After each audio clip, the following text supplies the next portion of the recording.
It's Drew here at Wallace in Milton, Ontario. I'm sitting here with a 2016 Camaro SS. Just wanted to take you through the top 10 things you might not know about this brand new car. So first things first, there are only two parts that are actually carried over from the previous gen car. Literally only two parts, and they're sitting right behind me here. The first one is the Chevy badge at the back. So obviously the badge is the same, and this one is actually the only one that's the same. The one at the front is slightly different. The only other part carried over from the previous Gen 5 car is the SS badge too. So if anyone tries to tell you a new Camaro is actually not that new, tell them they are in fact wrong, and that you are looking at the only two parts that are in fact carried over. So the new Camaro actually looks a lot longer and lower than the current car, but the fact is it is within 2 inches of the current car in every single direction. I'm going to put sort of a side-by-side of those two cars on screen right now. You can see them. Not too many changes, but it's just the overall design aesthetic by Al Oppenheiser and the team that has really made this Camaro what it is. I think it's a huge leap over the 5th generation vehicle. Number 3 is wind tunnel testing. Al Oppenheiser and the Camaro team spent over 350 hours fine-tuning the shape of the Camaro in the wind tunnel. These vents here, for example, are completely functional on the Camaro SS. You will not see those on the lower models.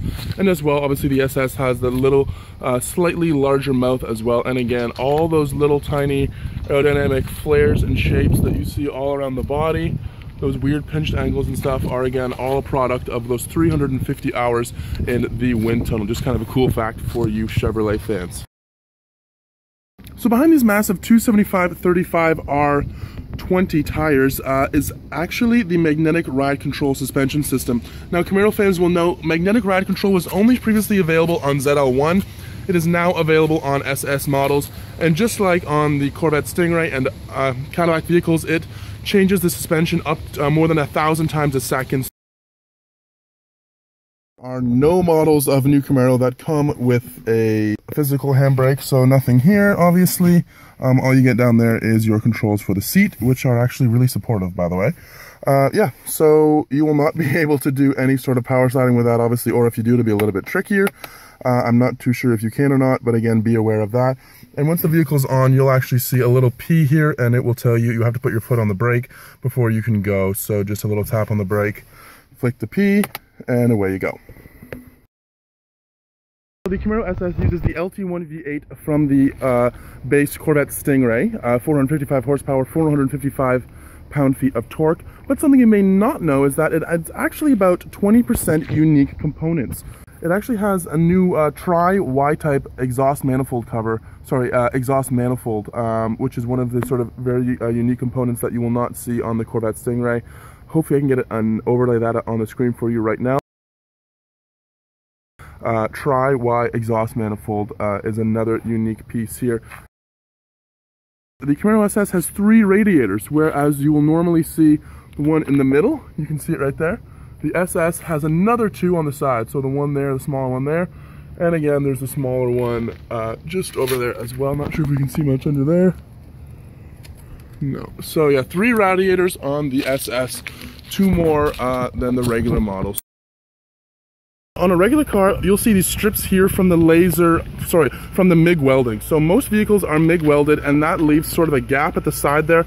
Oftentimes you'll see plastic or sort of a piece of stripping that goes along top. You'll notice the Gen 6 Camaro does not have any of that stripping at all. It's just a very tight seam in there. That's because it's laser welded. Again, that's the first time you'll see a Camaro is laser welded. Not many cars have laser welding because it's more expensive. But again, it really adds to that finished look of the Camaro 5th gen. I always saw that little plastic line there. It really sort of bugged me.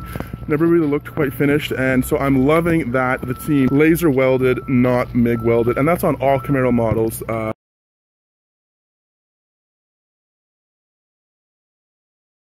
This is a first, I think, on any GM product, Camaro especially. Once you turn the outer ring, that actually adjusts the temperature. So as you can see here on this little LED, I'm changing temperature up and down using the outer ring. So there are obviously no external controls for temperature up and down. And now all of a sudden, all of those other switches and controls for temperature seem awfully redundant. Both sides, got the little thing there for your LED, and there as well. Awesome, best feature that I have seen, very cool invention. Bose audio sound enhancement, which amplifies the, quote, native sounds of the engine. The cool thing about that is it can be disabled. I would show you that here, but I'm in an SS model. Again, we don't have one of those 2 liters on lot quite yet. Anyways, so that features sound enhancements through the actual speakers themselves. Now another thing is the 3.6 liter and V8 models actually feature sound enhancements as well, but they are mechanical. So there's actually resonators, one here and one here, right in front of the dash, after the dash, and those actually just pipe sound from the engine into the cabin. It is not an electronic system. All that noise is natural, and the sound is just sort of being helped into the cabin through those resonators.